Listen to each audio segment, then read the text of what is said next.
Selamat datang dan selamat bergabung untuk siswa-siswi kami SMAK Negeri Samosir tahun 2021-2022. Pada kesempatan ini, Ibu akan memberikan materi MPLS tentang aturan dan peraturan sekolah dan asrama. Namun sebelumnya, Ibu akan memperkenalkan diri. Nama Ibu Esra Sukayani Sinaga, membawakan bidang studi Bahasa Indonesia di sekolah kita SMAK Negeri Samosir. Baiklah, kita lanjut ke materi tentang aturan dan peraturan sekolah dan asrama. Untuk yang pertama, tata tertib peserta didik. Waktu masuk dan pulang sekolah. Yang pertama, hari Senin dan Jumat, sekolah mulai belajar pada pukul 7.45 sampai pukul 13.30 WIB.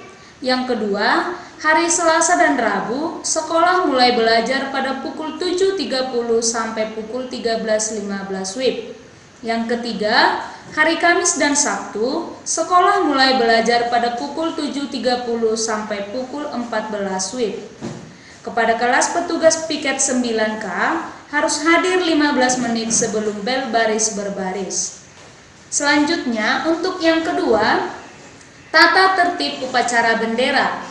Pertama, petugas pembina upacara bendera adalah kepala sekolah dan guru. Yang kedua, semua siswa wajib mengikuti upacara bendera dan bertugas sesuai piket yang telah ditentukan. Yang ketiga, setiap peserta upacara harus mengikuti dengan tertib dan hikmah. Untuk yang ketiga, tata tertib berpakaian. Yang pertama, hari Senin Selasa memakai seragam putih dan abu rokok. Hari Sabtu memakai seragam pramuka. Celana laki-laki tidak dikuncupkan dan rok perempuan di bawah lutut, lengkap dengan atribut dan papan nama. Dilarang blus luar. Memakai ikat pinggang hitam polos. Memakai dasi, sepatu hitam bertali tanpa corak atau berwarna. Kaos kaki putih dengan panjang sejengkal dari mata kaki. Hari Rabu dan Kamis memakai seragam batik sekolah.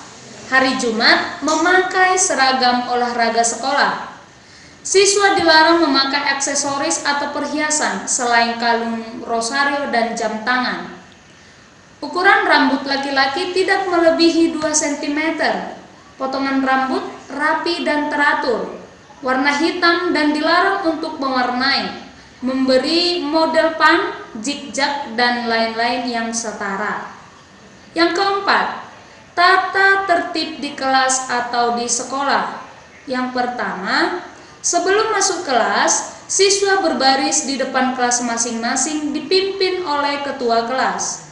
Yang kedua, sebelum dan sesudah memulai pembelajaran, setiap kelas wajib berdoa dengan atau bimbingan guru. Yang ketiga, 5 menit setelah bel, apabila guru yang bersangkutan belum hadir, maka ketua kelas wajib melapor ke guru piket. Yang keempat, kegiatan 9K di kelas dan sekolah menjadi tanggung jawab ketua kelas dengan koordinasi dengan wali kelas. Yang kelima, setiap siswa dilarang berpindah tempat duduk, makan, tidur, dan mengerjakan PR di sekolah. Yang keenam, setiap siswa dilarang cabut atau meninggal atau sekolah tanpa izin guru atau piket. Yang ketujuh, siswa yang tidak hadir, maka untuk hari berikutnya diwajibkan membawa surat keterangan dari orang tua atau wali. Yang kedelapan, siswa dilarang melakukan pemalsuan tanda tangan dengan alasan apapun. Yang kesembilan, setiap siswa dilarang untuk mengganggu kegiatan proses belajar mengajar, dilarang melakukan pengrusakan terhadap sarana dan prasarana sekolah. Yang kesepuluh, setiap siswa dilarang untuk melakukan tindak kejahatan seperti mencuri, merokok, berkelahi, berbohong, membawa senjata tajam, bermesraan, melakukan tindakan asusila, terlibat demonstrasi, menebarkan informasi yang tidak bertanggung jawab, terlibat peredaran dan pemakaian obat terlarang atau alkohol, terlibat perjudian, dan lain-lain. Yang ke-11, berperilaku hormat dan santun terhadap semua warga sekolah, dan menerapkan 3S, senyum, sapa, dan salam. Yang ke-12, siswa wajib di asrama dan mengikuti peraturan asrama dan sekolah. Yang ke-13, setiap siswa-siswi yang mendapat sanksi dikeluarkan dari asrama wajib dikeluarkan dari sekolah, demikian juga sebaliknya. Baik, kita lanjut. Sanksi atas pelanggaran. Yang pertama, setiap siswa yang melanggar tata tertib sekolah akan diberikan teguran atau peringatan lisan oleh Bapak Ibu guru atau piket dan dianggap sebagai peringatan pertama. Yang kedua, siswa yang sudah mendapat peringatan pertama tapi masih melakukan pelanggaran akan dilakukan pemanggilan orang tua dan diberikan peringatan tertulis dan diketahui oleh orang tua atau wali yang dianggap sebagai peringatan kedua. Yang ketiga, bagi siswa yang masih melanggar untuk ketiga kalinya akan diberikan skorsing selama 3 hari untuk dibina oleh orang tuanya. Yang keempat, sanksi terakhir akan dikembalikan ke orang tua. Untuk anak-anak sekalian, kita lanjut untuk peraturan asrama Mawar Kasih. Ada syarat yang harus dipatuhi untuk masuk ke asrama Mawar Kasih. Yang pertama, bersedia mematuhi dan menyesuaikan diri dengan seluruh tata aturan asrama yang ada. Yang kedua, bersungguh-sungguh mau dan serius menggunakan waktu untuk belajar dan membina diri. Yang ketiga, pelanggaran berturut-turut tanpa disertai perbaikan diri, anak tersebut akan diserahkan pada orang tua atau wali. Selanjutnya, untuk perlengkapan pribadi di asrama, ada 3 hal untuk ibadah, tidur, dan mencuci. Yang pertama, untuk perlengkapan ibadah, ada puji syukur, BETK, kitab suci, dan rosario. Untuk perlengkapan tidur, selimut, bantal, tikar atau bed tidur. Yang ketiga, untuk perlengkapan mencuci, ember, brus, gantungan kain atau hanger, dan sabun. Selanjutnya, untuk perlengkapan pakaian asrama putra dan putri. Yang pertama, baju gereja 2 pasang. Yang kedua, baju harian 2 pasang. Yang ketiga, kemeja, kaos kerah, rok, celana keper untuk ibadat harian. Yang keempat, baju tidur 2 pasang.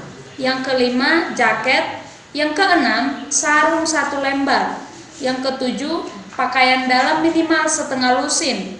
Yang kedelapan, handuk 2 lembar. Yang kesembilan, sepatu sekolah 2 pasang. Yang ke-10, sepatu gereja 1 pasang. Yang ke-11, sandal harian 1 pasang. Dan yang ke-12, kaos kaki 3 pasang. Untuk ketentuan dalam hal pelanggaran di asrama, yang pertama, sanksi yang diberikan bersifat menunjang perkembangan kehidupan pribadi berasrama. Yang kedua, setiap anak bertanggung jawab atas pelanggaran yang dilakukan dan bersedia menerima teguran atau peringatan yang berguna untuk pengembangan kepribadian. Yang ketiga, anak yang dikenai pemutusan hubungan belajar dengan sekolah juga akan dikenai pemutusan hubungan di asrama. Nah, untuk menjadi siswa yang terdidik, berkarakter, bermoral, dan patriotik, Ibu harapkan semua anak-anak tetap mematuhi segala aturan dan peraturan serta ketentuan yang sudah diterapkan di asrama. Demikian yang bisa Ibu sampaikan untuk peraturan dan aturan sekolah dan asrama yang seyogianya itu adalah merupakan peraturan dan aturan secara tatap muka. Nah, untuk saat ini karena belum ada anjuran untuk pembelajaran tatap muka, maka pembelajaran kita laksanakan secara daring. Peraturan untuk pembelajaran daring di sekolah, yang pertama itu Siswa wajib mengikuti roster yang sudah ditentukan dari sekolah, yakni pembelajaran dimulai dari pukul 7.30 sampai pukul 12.20. Yang kedua, anak-anak tetap diwajibkan untuk memakai seragam sekolah sebagaimana mestinya peraturan dari sekolah. Selanjutnya, untuk siswa-siswi kami yang lebih memilih untuk belajar bersama di asrama, boleh langsung menghubungi suster pembina asrama, Suster Maria Sihaloho. Demikian untuk peraturan dan aturan dari asrama dan sekolah untuk tatap muka dan pembelajaran daring. Kepada anak-anak sekalian, tetaplah tekun dan bersungguh-sungguh dalam belajar. Niscaya keberhasilan dapat kamu kejar.